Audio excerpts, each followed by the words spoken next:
Welcome along to the Huddle Breakdown. Enda call here with you in the company of Alan Morrison, aka Celtic by Numbers, and by Juco James. As always, for YouTube watchers, do not be concerned. I am not recording this from a campsite in Europe. I am in the van, but it's not because I'm traveling and the streams are all going to be wonky every time you come to the channel. We're looking back at Celtic's 1-0 win over Rangers at the weekend. Celtic going now for a treble under Ange Postecoglou.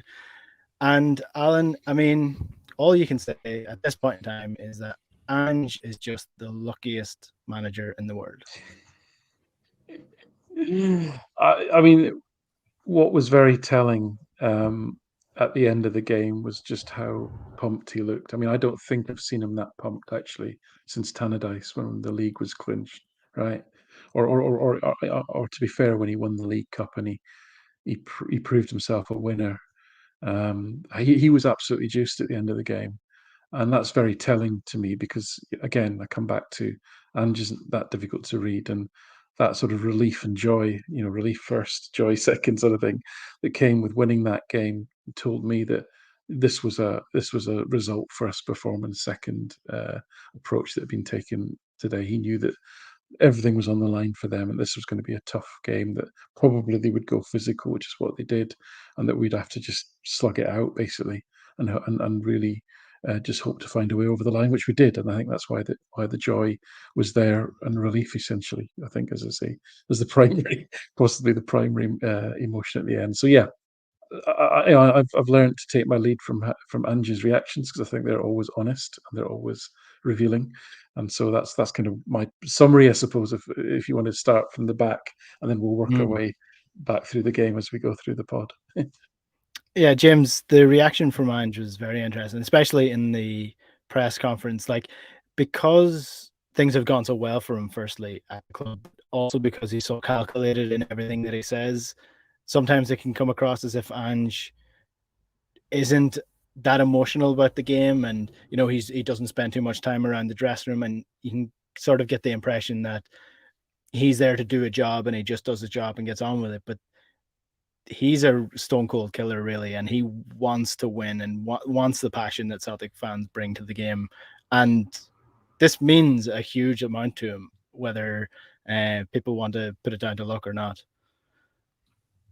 Yeah, I thought the effervescence that was coming off of him, that's not a normal thing you see, right? That's not that kind of joyous energy that was coming off of him. And some of the interactions with Martin O'Neill and that kind of stuff. I mean, that's I'm sure that's the way he is in real life. But when you're, as Alan said, when you're an extremely competitive person and you're in that kind of setting, that kind of job, flipping that switch, I'm sure is not the easiest thing. So yeah, it was enjoyable to see him enjoying himself because I'm sure it's, again, we think about these things and we talk about them so much as supporters and even as pseudo analysts, so to speak. And the human side of this is a grind. I mean, the way these people live their lives during this season, from the players to the managers to the support staff, working evenings and 6-7 days a week and that kind of stuff for months on end. It's just a grind. So when you get the payoff at the end of the rainbow, I'm sure it's quite the release of energy and as Alan said, I think relief as well. So it's all kind of bundled up together. So it's fun to watch it when it happens. Sort of like a working class person who goes on to have great success financially. I think Ange has the great sort of duo personalities of somebody who's super mega talented and also has a chip on his shoulder because of how he grew up and how he made his way through the world of football and is now finally getting some recognition that, I would rank him up very, very highly in the world of world management. And yet he still has the mindset of the underdog who has to go out and prove himself each and every time. And I think that's what you're seeing when Ange celebrates like this, is that's another job. they're proven wrong once again. I've done it again. And it's not in an arrogant way. It's just in a like kind of a fuck you kind of way to the people who doubted him, which is always good when it comes to maintaining success, which is important because you can get to a point where you think you've had success and you just stop, and you just don't see that happening with Ange. Maybe he might do it with another club, but it certainly won't stop with what he's doing with Celtic at the time. But we'll park the aftermath conversation for just a second because we want to get into the match as well. I missed this game live, but you guys caught it. I watched it in the aftermath. Always different watching a game in the aftermath. You take the emotion out of it. Not a great quality game, Alan, I would say, particularly the second half. But once again, the goal comes from a situation where the Celtic players have a completely different mindset to the Rangers players, that they just don't stop in general in the game, whether that's when they think they're fouled or not. They keep going, they keep their concentration, and all the Rangers players stopped and Celtic scored, and that was the difference between the two teams in the end. Yeah, and just for everyone else's benefit, the reason Enda didn't see the game was he successfully completed the Belfast Marathon, which is an outstanding effort. So well done, young man. Very, Thank very you. proud of you. Excellent It, effort. it, in only 12, Yeah, 12 listen, hours and 3 minutes too. That was a good time. only 2 days, yeah. I'm just finished, actually. That's why I'm still in my running gear. No, he did it in a very impressive time as well, but I'll let him leak that out if he wants to. Yeah, listen, no, you're spot on. In many ways, to sort of fall back into sort of lazy punditry, it was a classic semi-final in being a very sort of messy game. But I think as we go through the pod, one thing I do want to get into is this whole, performance versus outcome, because it's one of the things that we talk about a lot.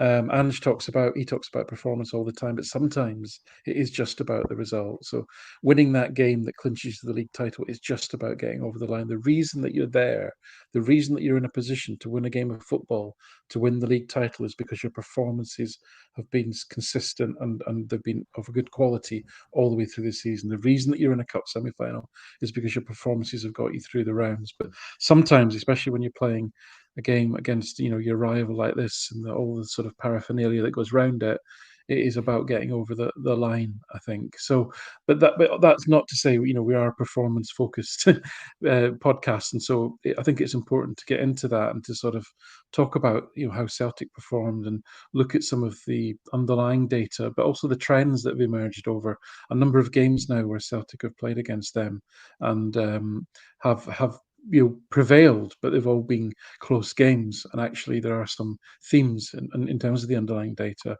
And does that mean that actually the difference between the two teams is minimal, or does it actually are there some other contexts that need to be brought in? I think these are some of the themes that we'll maybe explore. Somebody asked me today, Paul asked me, can data have predicted that Celtic goal? But actually, it possibly could, because we know that Barisic and Tavernier fall asleep. We know that Davis is intrinsically not a very good defender. We know that Jota and Maeda will have ringing in their ears the mantra that they must be on their toes for every opportunity. So in some senses, it was almost a predictable Celtic goal. The quickness of the free kick, the lack of midfielders tracking back. I mean, immediately that McGregor took that simple free kick, Arfield and Kent were out the game. Right, that's number one. Then obviously Raskin stops, and then the rest of the defence stops. So these are all things that Celtic play for, and these are weaknesses in the Rangers team that we've seen in other games. So in that respect, it was a quite a predictable goal. It was calamitous and unexpected just how systemic their failure was to deal with that moment. It was an absolute meltdown across the whole of the midfield and defence to deal with that, or to not deal with that situation. Um, and at the end of it, there was an incredible piece of quality. Maeda's cross. I've still a number of times I've watched it. I still don't quite understand how he managed to get his foot round it, given that he was running away from the goal, and then he got his foot round it to hoik it back into the 6-yard box. Was an astonishing piece of skill, really. So that's noteworthy, and that was really at the end of a first half where, although there wasn't a lot in the game, Celtic had control of the game at that point, and the goal then gave them that cushion, if you like. And in the second half was really a case. Obviously, they're going to then come at Celtic with everything they've got. They changed to a 4-4-4-2 diamond, which I've always, from a coaching side, I always like that formation. I think it's a safe formation. I think it makes you solid and it gives you a foundation. And because it means your midfielders are generally in close proximity to each other. It means that in transition, you've generally got the central areas well marshalled. And if your two most attacking players are your fullbacks, which for the Rangers it is, then it's not a bad approach to take. But again, what I'd expect their supporters to be saying was, why didn't we start that way? Because that was clearly a more effective way of playing, really. So, but ultimately, they had a moment. They had a moment with Tavernier hitting the post and Sakala missing. They had a moment before that, which surely would have been disallowed when Hart made an incredible save actually from a Sakala shot from a free kick, which was A, offside, and then B, Morelos took out Carter Vickers as he cleared. So that would surely have been disallowed had anything come from that. So really, they had one moment in that second half when Tavernier hit the post and Sakala missed the rebound. So I personally think that's quite poor return for a game that is an absolute must-win for them. But what can't be denied is that the underlying stats for Celtic were again another game against them where we've not really created a lot. XG was 0.8, 0.9. Theirs was just over 1. It was all a bit coin tossy, as James will no doubt say. But does that matter? And I think that's the debate that I think we can move on to. Maybe I'm interested to get James's summary of the game, but I also want to get into that question of, should we care that these matches have been so close, or should we be worried that Celtic's performance data looks to be so similar to theirs? That's the question I'd like to get into with James. Yeah.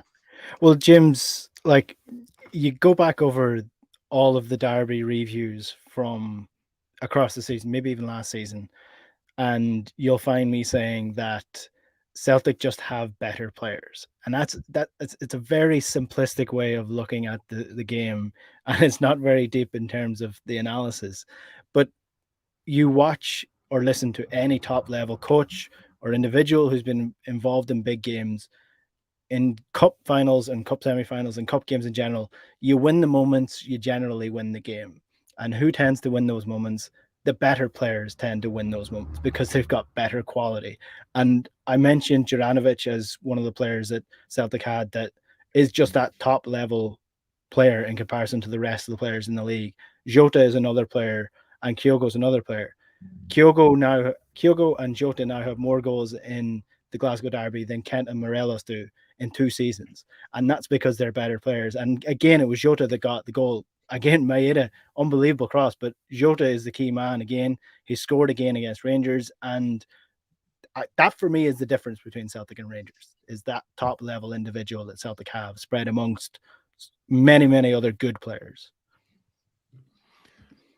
I agree, particularly in the final third. I think that's been a huge differentiator, and increasingly the last 2 seasons, the difference in quality of keeper play. So if you go back to the 3-0, I think it was February 2nd last season, when Hatate had the 2 goals. I mean, there was 2, they were 2 goals that McGregor was quite poor on, right? So Hart hasn't had those kind of moments against them. And the quality of our attacking, our forwards and the attacking midfielders, with the occasional exception of Arfield, who can be a decent finisher, they just haven't had, really anyone that's stepped up in their, let's call it their attacking 5 that have done a good job in finishing. So it's when you combine those 2 things, I mean, that's what, when you're in a relatively tight competitive situation, those are the things that really swing games, whether it's a one-off game or if a pattern emerges over a series of games. And I'd say in the Ange era, that's been those 2 things have been material in these derby matches, where just increasingly our people take chances, finish them, and Hart doesn't make any mistakes, again, from a shot stopping perspective, let's put it that way, or a positioning perspective, whereas McGregor's been increasingly a wild card. And again, that wasn't as much the case in this game, but more so over the 2 seasons. Although you could argue, again, you don't expect a 41-year-old keeper to be able to collect that cross. I mean, it was a great cross, but even if it hadn't been as such a great cross, he wasn't getting laterally across to get back to punch that, or it was a fairly easy, um, to get the ball over him in. So even the margin of error of it not being as great of a cross as it was would have been, quite wide. So, yeah, I think those are the main issues. And again, if you just look at, I mean, Sakala, bring it back to a benchmarking perspective. I mean, Sakala's various metrics that measure quality of shooting and decision making, he's in the fifth percentile of across Europe, and kind of global benchmarking. So that this was not a one-off. Like, this was within the context of a guy who's pretty clearly, at least over the last 2 seasons, again, I don't have the data going back farther, but that this might not be a strength of his, obviously. So whereas we've got guys like Jota and Kyogo, and even when he's played Abada, that for the most part really do a good job at finishing those kind of chances. So yeah, that's a huge deal, and we've talked about over and over again, Kent's decision making. And the last thing I'll say, which I think, I listened to a Celtic Underground podcast, and they were talking about it, about how kind of tired we looked, and I'll contrast that. We kind of look like a tired team, and they look like a team where several people didn't want to be there. And that was kind of the game unfolded that way, where you had Kent Morales that were just abject while they were on the pitch. And we've got a long season. I kind of the Bielsa effect, right? Which is, we play this certain style, and we're getting into the last kind of leg here of these games, and it's only natural that players mentally and physically start to maybe run out of gas a little bit. And I think that was kind of the broader dynamic that looked like it was playing out. Yeah, and particularly one player who's going to be out for the rest of the season, that's Cameron Carter-Vickers, who's getting a lot of plaudits in the aftermath of this game and in the comments. And if you're in the comments, do make sure to hit the like button as well and subscribe to the channel, and keep the comments coming on the YouTube channel. But Alan, I mean, if you're going to go out, we spoke about this before the game, like Cameron Carter-Vickers likely going to be out for the rest of the season, but if you're going to go out, you may as well go out the way he went out, and that was just another fridge performance. Yeah, it was interesting actually, because I think, coming back to a conversation we've had previously about some of the midfielders, is that in this game it was Carter Vickers who had the let's call it the big moments. So he had the chance to shine in terms of some last ditch defending and some quite obvious defending that he had to do. But if you actually look over the 90 minutes, Starfelt was virtually faultless in his defending. I think he in the second half he gave the ball away in his own half a little bit. So is the one pass he does like every game. It didn't lead to much, thankfully, but that was really his only blip in the whole game. He was incredibly solid and consistent. And as I said, one thing I will say about Starfield is he defends his box really, really well. I mean, he's a great box defender. He's just not very good outside the box defender, if you know what I mean. But Kratovikas and Starfield, between them, dealt with everything that they had thrown at them, and indeed did Hart. I think Hart's performance was also worthy of comment, because he was commanding in the box. He was coming for crosses. He was being decisive in aerial balls coming at him, and he did exude the sort of confidence you'd expect from someone of his experience. So I think the three of them just formed a very, very kind of solid back three that was very difficult for them to pass. And I think there's a few people in the comments making similar views. I think Pat and Paul in the comments. And another comment I just wanted to pick up on, which I kind of agreed with, was that that maybe this will get us into the sort of performance fee outcome debate. Is that what I think Mickey Beale has done well?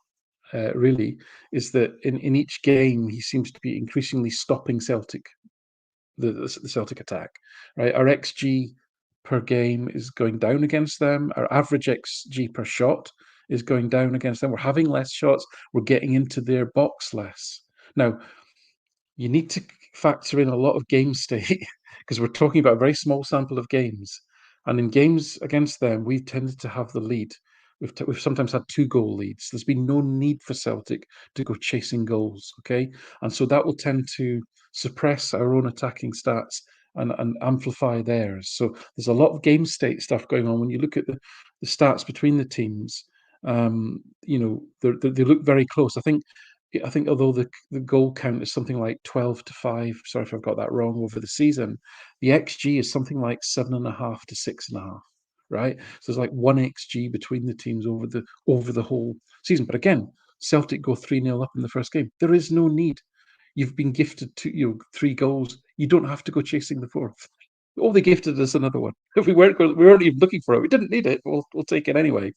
You know, we're 3-1 up in another game. We're 1-0 up in a cup semi-final. We don't need to go chasing the game. So game state has a lot to do with some of the stats that are underlying, but also you have to give credit to Beale in that what he has successfully done is he has stifled Celtic. The problem that he's got is that that's all come at the cost of not, and this is what we've talked about with other teams in the Scottish Premier League. Some teams have done a really good job of setting up a low block, packing the middle, you know, and really stopping Celtic getting the overloads they want, getting the balls through the channels that they want. But they've almost done it to the absolute detriment of being able to then break up the pitch and score a goal. And eventually they get worn down and the 5 subs and all that. It's a little bit similar with them. You know, they really haven't cracked how to unpick Celtic, having stifled their attack. And I think that's the big next step for them. But I come back to the point you made, Enda, about better players, because this to me, and I know that analogies can always be picked apart, and this maybe isn't a perfect one, but just bear with me. But if we go back to the Celtic team of the mid to late 90s, where we had certainly an awful lot of attacking talent. And if you look at the derbies in that period, when they were lording it, they had lots of the bank's money that they could magically spend, etc. But they had a huge array of attacking talent: Laudrup, Gascoigne, McCoy, Haitley, and all those. But the rest of the team was packed with really solid defensive guys. Um, Although we did get the odd hammering, the games were generally close because for Celtic, these were massive games, and Celtic would put everything into these games. And they're kind of in that position now. Celtic are there to be shot at. They're the challengers, and they're going to put everything into these games. And Celtic only won, I think, 5 out of 28 derbies in the last part of the 1990s. And the reason really came down to is a very basic point that you said, Enda, which is that they simply didn't have better players. They had good attacking players, but they didn't have good defensive players. And all Rangers at that point needed to do was break a few times, and they'd probably score a goal. And I think that's the position, a little bit the position that they're finding themselves in now, is that this is all about, can they beat Celtic now? And it's only been amplified by the fact that Giovanni van Bronckhorst has been seen off, and Beale cannot get a win against Celtic, and this becomes a really big issue mentally and psychologically for them. And can they do it? And so every game against Celtic becomes a must-win. They put everything into it: aggression. They're flying into challenges. They're being really defensively strong. But have they got the quality to actually break Celtic down? Because Celtic played like a team to me, and I'm biased, right? But they played to me like a team that knew they were going to win that game, and that's psychologically a huge, huge difference. Yeah. Well, it's sort of like what Stephen said on the overlap, Stephen from the 20-minute Tims, and he was half saying it in jest, but he was kind of serious as well when he said it, that it seemed that everything that the Rangers fans wanted was to stop Celtic doing things rather than doing things themselves. And that's sort of where it feels like the two teams are at now, is that Celtic are very much the progressors and Rangers are the ones trying to stop them from doing that rather than Rangers trying to do something themselves. And I think, James, that's reflected in the way that Rangers set up in all those different games across the season under Michael Beale, is that you could put on a blindfold and say how Celtic play, the certain passes Starfelt's going to play, how Cameron Carter-Vickers is going to play, the runs that Jota's going to make. You could not tell me with any certainty what style of play Rangers were going to play in that game versus the game previous. It's just they're throwing as much shit as the wall and hoping something sticks. Yeah, I begrudgingly. No, I get it. I get what you're saying. And not like an educated way. They're not just guessing, but yeah, I'll be a little more charitable, kind of like begrudgingly. I agree with Alan, meaning that you know, it's ugly at times, but you know, they were deploying some tactics that, you know, quite frankly, have given us trouble against lesser teams in the league. And as we've talked about, they just have better players than the rest of the league. So, you know, stifling, you know, if you're playing to stifle as your first priority, that kind of changes the equation. And the issue for them, I think, is that, you know, again, if you do an apples to apples comparison season over season, you know, swap out Lundstrom, Raskin, and, you know, Davies for Bassey, Aribo, and Kamara when apparently he cared and wanted to play for Rangers, which I don't know what's going on there. But, you know, there's a reason they got to a European final last season. You know, some of it was fluky. I mean, they had a lot of positive kind of variance and, you know, as we talk about and over again, and you know, in tournament football, game to game, you can get a string of kind of positive things breaking your way, and they certainly did. To their credit, they played well during that stretch. But those are you know, three really high quality players that obviously got sold for a lot of money. Well, two of them, and you know, Kamara was, when he was in kind of peak form, was really good within that kind of system that they run, and they just don't have. I mean, Cantwell. I mean, cut me a freaking break, right? I mean, that's him and Lundstrom in particular are laughable relative to that quality. And so this is where I go back to trying to come up with a framework to attribute and analyze how much is resource, how much is system, and how much is players. And I think, you know, the positive thing to come out of this is that we still have more money, we still have the better system, and right now we have the better players. How you allocate that, I think, is obviously always the interesting question. And you know, I think their system, the way that their tactics, while not exciting, and you can, you know, talk about the purity of style of football and all that stuff. I agree with Alan. Like, there's been progress there, and we lambasted Beal in the Cup final in February because of how ridiculous it kind of came out. So did their own fans, by the way. Sorry. Yeah. Yeah. So I think they made material progress, including, you know, in game, making a switch, as Alan Chronicle, going to the 4-4-2 diamond. And so they did pretty much win the midfield. And even when the game was more balanced, or even we were in control, we weren't doing anything centrally. I mean, they were, you know, it was back to the old Gerard period when they played the Christmas tree, right? You know, they pretty much clogged the middle and were forcing us wide, and you know, we weren't getting a lot of joy doing it. So, you know, so there it comes back to, can they actually do anything on the counter, right? So if you're setting up to play this way and you're only going to get a handful of situations and free kicks, when you get those situations, you've got to convert. And it goes back to what we talked about earlier, is they don't have the players to do that, right? So that very easily, you know, was a draw kind of game, or could have been a 1-0 loss. I mean, again, as excellent as the sequence was for us to score, it was still kind of fluky. I mean, it was a foul on Raskin, and it was, you know, one of these errors of Robertson not calling fouls that actually broke in our direction for a change. But it was kind of fluky. I mean, it wasn't because we had, you know, kind of man-to-man, system versus system, you know, we created a chance out of it. It was, you know, kind of a weird thing that happened. So yeah, I again, results are all that matter. It's a tournament. It's a one-off game.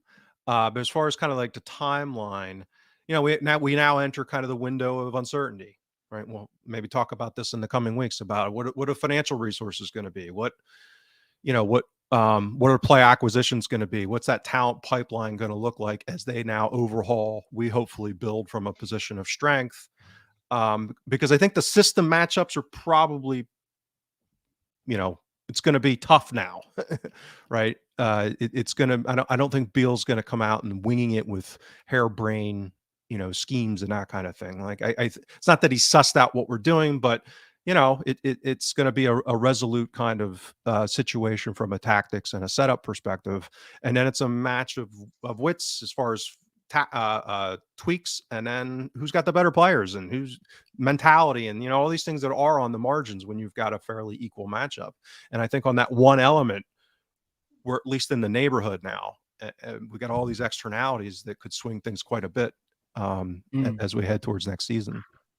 Yeah, let's talk about the rest of the season then, or even just going forward past that, because Celtic have not won the treble yet. They are still a win away from the league, and they still need to get past Inverness in the final. So we'll wait before jumping the gun on saying Celtic have won the treble, but they're certainly strong favourites for the treble. Definitely going to win the double at this point. But and Alan lucking out, the test of his loyalty does not have to occur. Oh yeah, I forgot you're a fucker, man. Yeah. Just before you move on, because as I said, I want to acknowledge and be open that if you look at the data, if you just looked at the data of these derby games over the season, it looks really, really close, right?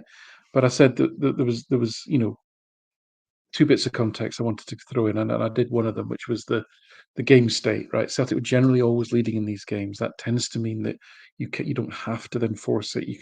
You're not stat padding. You know what I mean? I keep talking about this sort of stat padding. We're not going for goals 5 and 6 in the 80th minute kind of thing. We're often seeing out games quite comfortably, actually. So even if it's just a 1-goal game, so that's important.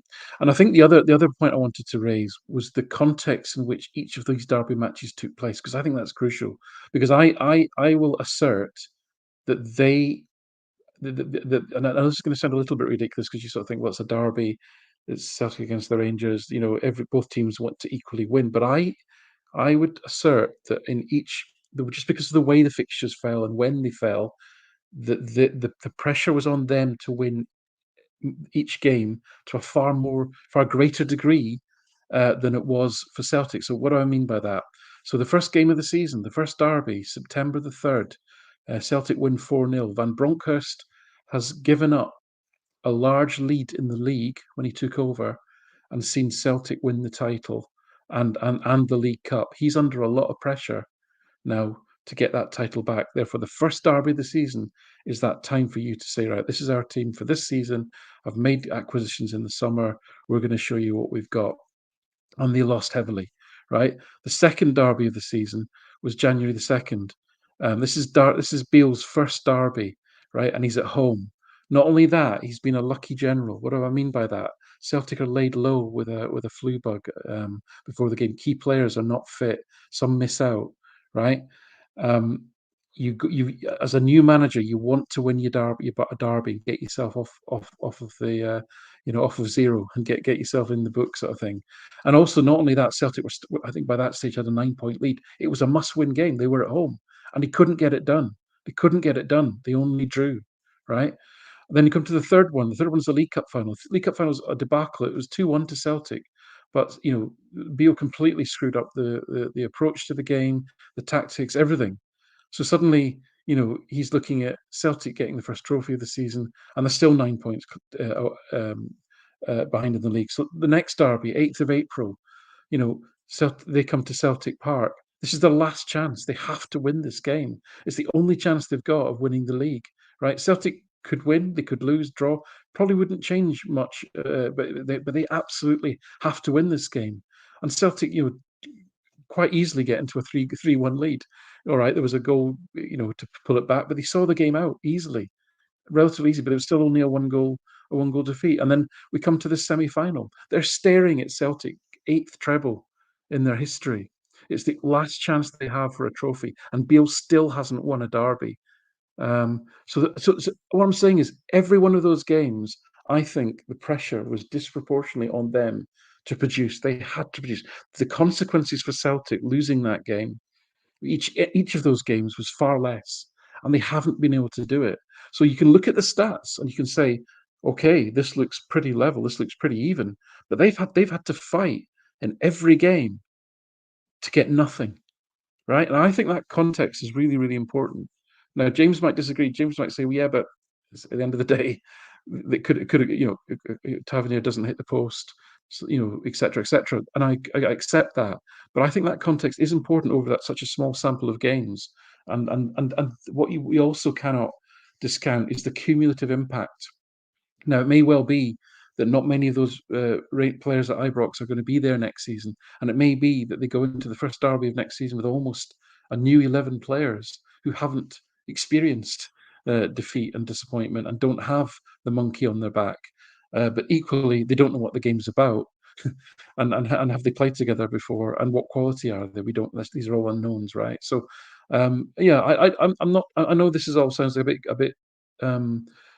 Got green glasses on, but I do think that context is really important in terms of looking at these games, considering that the stats say that actually it was very, very close. And I welcome James's sort of views on that.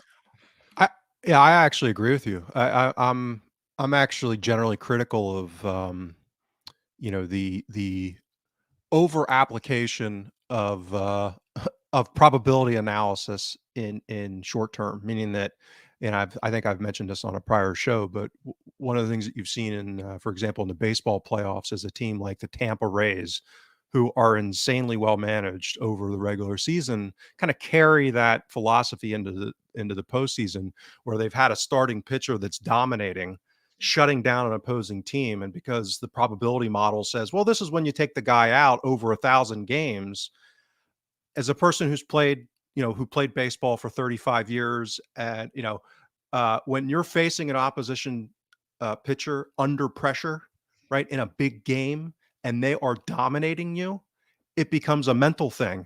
And when that guy comes out of the game, you're like, oh, thank God I didn't want to face him again, because he's been wiping the floor with us. Right. So these kind of mental issues are absolutely important and vital. I would argue in the micro, and for example, do some of those things occur that you're mentioning contribute to the finishing issues that they have? Right. On the margin, is it an issue where they tighten up because of the pressure, because of everything that's going? Absolutely. I mean, these fine margins, I think are material when you're talking about big games and that kind of stuff. I'm a big believer in clutch. There are certain players that under pressure just come through. And there's a big one right now in the NBA, Jimmy Butler, this guy in the NBA. I mean, again, I'm a Sixers fan, a Philadelphia 76ers fan. He was with the Sixers for a little bit. And he's one of these guys, when he gets in the playoffs, he turns into Michael Jordan, right? He just all of a sudden, he scored 56 points the other night. And he's not a guy who's like incredibly talented. He just all of a sudden flips the switch in the playoffs and turns into a lunatic. And I mean that in the best sense of the word. So 100%, and he's done it repeatedly. Like, this is not coming out of one game, flash in the pan type of thing. So yeah, I think the cumulative thing, they had already dropped points in before the first derby, right? So not only did you have last season, I think they tied Hibs heading into it, so they were already behind in the league, and right. So absolutely, these kind of things can have, I agree, can have a cumulative impact. My criticism comes in when they start, the scope of them become the narrative relative to some of these other things, which is, because of that on the margin issue that is there, saying, oh, well, we're going to slaughter them in the league next year, right? Or we should be favored by 20 points. It's relative degree that I think is, narrative versus whether it's something on the margin that is material and important, but let's not overstate it, is kind of where I come in. Yeah, Quinny in the comments agrees with you. He says Jimmy buckets, so he agrees incredible. with that analogy. I just to finish off on that point, because I did mention in the reviews of those previous podcasts of the derby games that the damage that not winning those games for Rangers would have had mentally versus Celtic not playing very well, the damage that would have had to them was so much higher.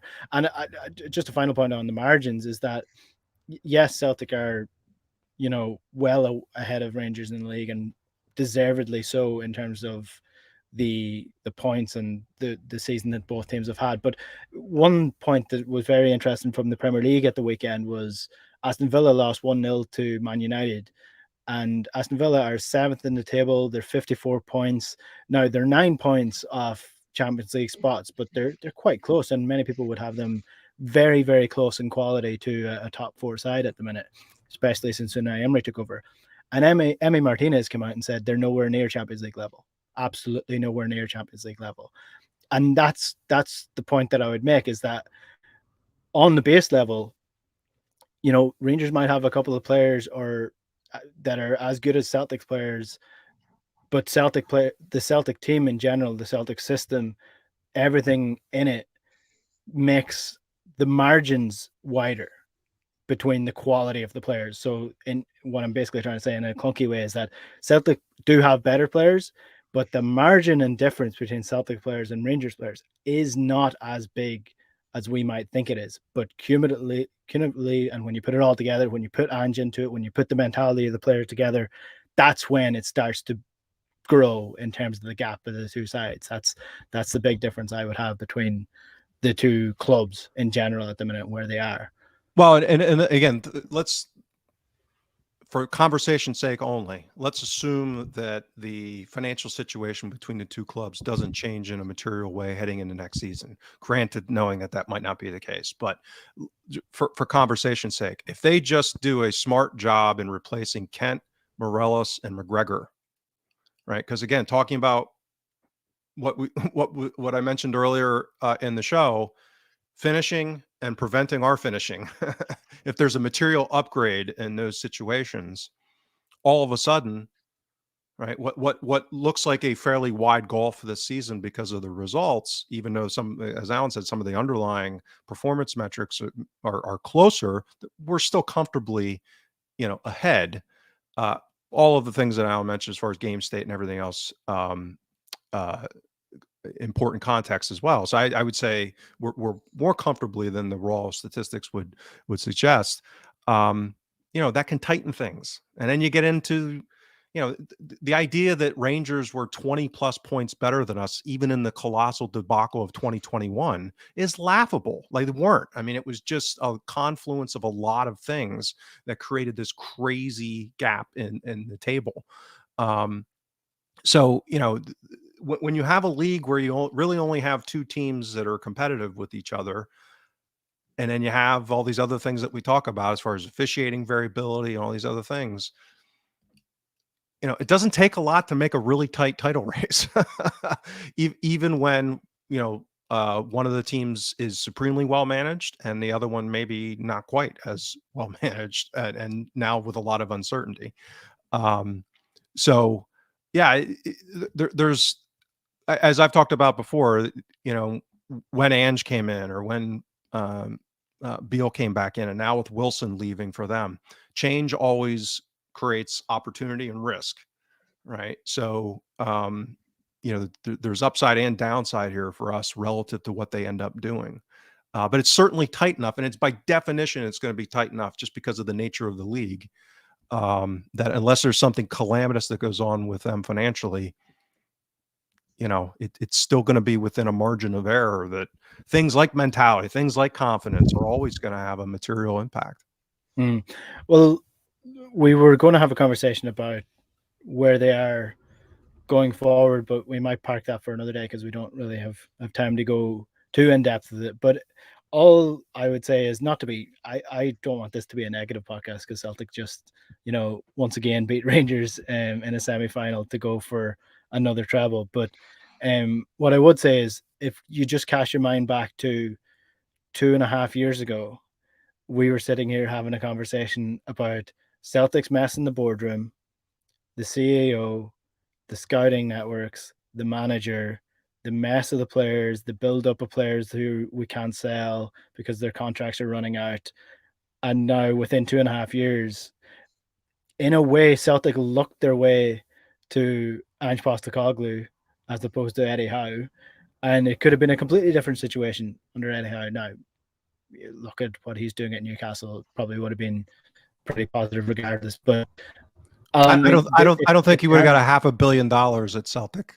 No, well, that's true, but also like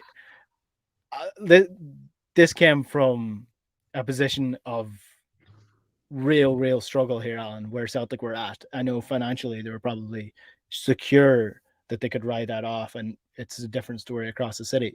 But I mean, it does not take long. It takes one bad season and one good season from the other side for this to completely flip.